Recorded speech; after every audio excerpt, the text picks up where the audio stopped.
ইবাদতে একনিষ্ঠতা, একনিষ্ঠর সাথে ইবাদত করতে হবে কার? আল্লাহ রাব্বুল আলামিন মুহাম্মদুর রাসূলুল্লাহ সাল্লাল্লাহু আলাইহি ওয়াসাল্লাম নির্দেশ দিয়েছেন, মনোযোগটা আমার কাছে দেন, আমরা যারা ইবাদত করতে চাই না। আল্লাহ রাব্বুল আলামিন বলেন, ফাইদা ফারাগতা ফানসাব ওয়া ইলা রাব্বিকা ফারগাব। ও নবী, আপনার কাজ কাম যখন শেষ হবে, সংসারের হোক, ব্যক্তিগত হোক, ক্ষেত খামারের সমস্ত কামকাজ থেকে আপনি যখন অবসর নিবেন, তখন কঠোরভাবে আমার ইবাদতে আত্মনিয়োগ করবেন। ওয়া ইলা রাব্বিকা ফারগাব, রবের দিকে আকৃষ্ট হবেন। আপনি বলবেন, আল্লাহ কেন? আল্লাহ রাব্বুল আলামিন বলেন, ওমা খলাকতুল জিন্না ওয়াল ইনসা ইল্লা লিয়াবুদুন। মানুষ, আমি তোমাদেরকে সৃষ্টি করছি, জিন আমি তোমাদের সৃষ্টি করছি একমাত্র আমার ইবাদত করার জন্য।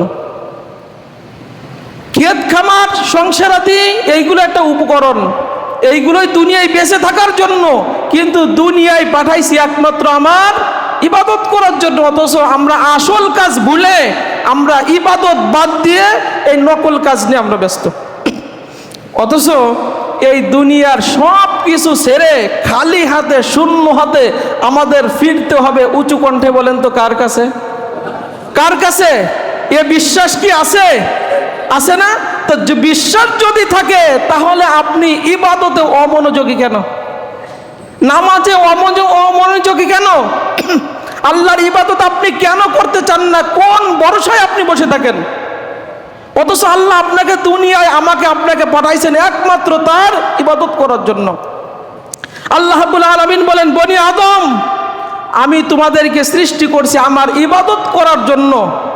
অতএব ইবাদতে অবহেলা করো না, ফাঁকিবাজি করো না, অলসতা করো না। রিজিকের পিছনে ছুটতে ছুটতে নামাজের সময় হয় না, ইবাদত করার সময় হয় না, সিজদা দেওয়ার সময় হয় না।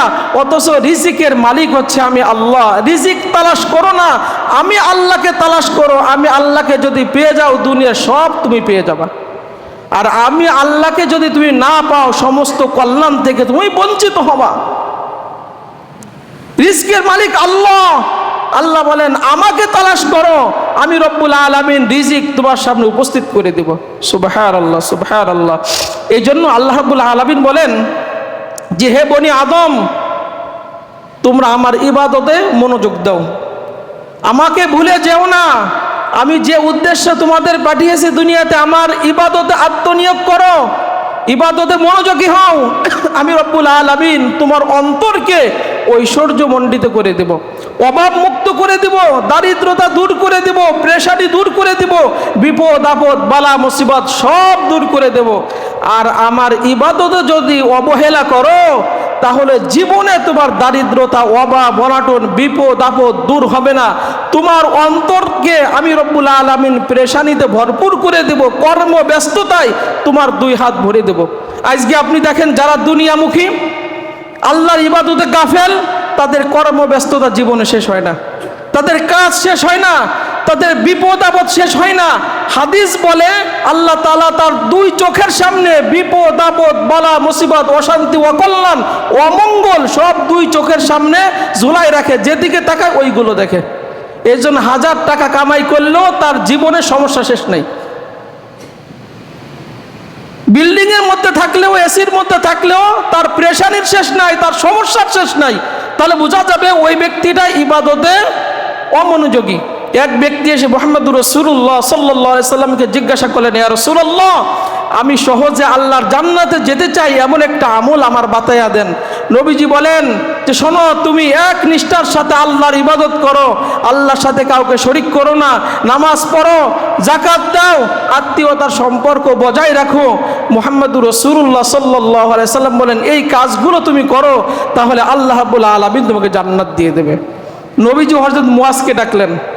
নবী আর মুয়াজ একই উটের পিঠে, বলতেছেন, মুয়াজ 3 বার মুয়াজকে ডাকলেন। মুয়াজ 3 বার বলেন, ইয়া রাসূলুল্লাহ, আমি হাজির। বললেন, তুমি কি জানো যে বান্দার উপরে আল্লাহর কি হক আছে? এটা বলে শেষ করি, যে বান্দার উপরে আল্লাহর কি হক আছে তুমি কি জানো? মুয়াজ বলেন, আল্লাহ এবং আল্লাহ রাসূল ভালো জানেন। নবীজি বলেন, বান্দার উপর আল্লাহর হক হচ্ছে ওই বান্দা একমাত্র ইবাদত করবে কার? আল্লাহ ইবাদতের জন্য দুনিয়ায় পাঠিয়েছেন। বান্দার উপর আল্লাহর হক হচ্ছে, বান্দাকে আল্লাহ বানিয়েছেন, বান্দা আল্লাহর কাছে ফিরে যাবে। এই জন্য বান্দা এক নিষ্ঠার সাথে আল্লাহর ইবাদত করবে, তার সাথে কাউকে শরিক করবে না। এরপরে আবার জিজ্ঞাসা করলেন, মুয়াজ তুমি কি জানো আল্লাহর উপরে বান্দার কি হক আছে? মুয়াজ বলেন, আল্লাহ এবং তার রাসূল ভালো জানেন। মুহাম্মদুর রাসূলুল্লাহ সাল্লাল্লাহু আলাইহি ওয়াসাল্লাম বলেন, আল্লাহর উপরে বান্দার হক হলো যে বান্দা আল্লাহর ইবাদত করবে, তার সাথে শরীক স্থাপন করবে না, ওই ব্যক্তি শরীরকে আল্লাহ জাহান্নামের আগুনে পোড়াবেন না। এই জন্য সম্মানিত ভাইরা আমার, আমরা ইবাদতকে ভুলে না যাই, আল্লাহর ইবাদতে মনোযোগী হই। যে যেখানে থাকি না কেন, যে কোনো সময় কবরে চলে যেতে হবে।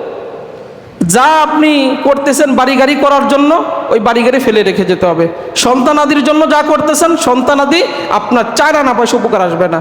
এই জন্য ইবাদত বাদ দিয়ে দুনিয়ার কোনো কাজ করা যাবে। যদি আপনি জ্ঞানী হয়ে থাকেন, মৃত্যু যদি, কবরের কথা যদি আপনার কলিজার মধ্যে থাকে, আল্লাহর কাছে যদি উপস্থিত হতে হয়, এই মানসিকতা যদি আপনি বিশ্বাস করেন, তাহলে আজকে থেকে আল্লাহর ইবাদত ছেড়ে দেওয়া যাবে। মানবেন তো ইনশাআল্লাহ? আল্লাহ রাব্বুল আলামিন আমাদের সবাইকে আল্লাহর খাঁটি বান্দা হওয়ার তৌফিক দান করুক। আমরা বলি আমিন।